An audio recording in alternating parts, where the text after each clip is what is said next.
జీవితంలో ఎప్పుడు first priority దేవునికి. నువ్వు పడకల మీద నుంచి లేవటంతో, యేసయ్యా నా మొట్టమొదటి మాట నీతో మాట్లాడాలి యేసయ్యా. నా భర్తతో మాట్లాడక మునిపే, నా పిల్లలతో మాట్లాడక మునిపే, నా కుటుంబ సభ్యులతో మాట్లాడక మునిపే నా మొట్టమొదటి మాట నీతో ఉండాలి. లేవటంతో, దేవా మరో నూతన దినం నాకు అనుగ్రహించినందుకు నీకు స్తోత్రం, నా ఆయుష్కాలాన్ని పొడిగించినందుకు స్తోత్రం. రాత్రి పడకల మీదకి వెళ్ళి మరలా తిరిగి లేవకుండా కాలగర్భంలో కలిసిపోయిన వాళ్ళు కోకొల్లలు ఉన్నారయ్యా. ఏ మంచి లేకపోయినా మరో నూతన దినాన్ని దయా కిరీటంగా నీవు అనుగ్రహించినందుకు నీకు స్తోత్రమయ్యా.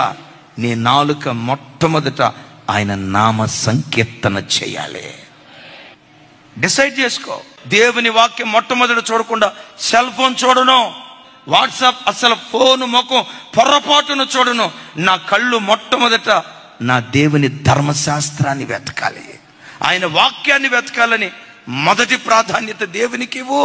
ప్రతి విషయంలో నిన్ను మొదటివాడిగా దేవుడు నిలవబెడతాడు. ఓ భక్తుడు అంటాడు, put God first, you never be last. నిజమే. పరిశుద్ధ గ్రంథమైన బైబిల్లో అనేక మంది సూర్యుడు ఉదయించక మునిపే పడకల మీద నుంచి లేచి వేకువజామును ప్రార్థన చేసి చరిత్రను మార్చే చరిత్రకారులుగా మారిపోయారు. దైవజనుడైన మోషే వేకువజామును లేచి ప్రార్థించేవాడు. 430 సంవత్సరాల ఇశ్రాయేలీల చరిత్రలో ఏ ఇశ్రాయేలుడు చేయలేని ఒక సాహసోపేతమైన కార్యం మోషే చేయటానికి కారణం ఏంటో తెలుసా? వేకువజాము ప్రార్థన.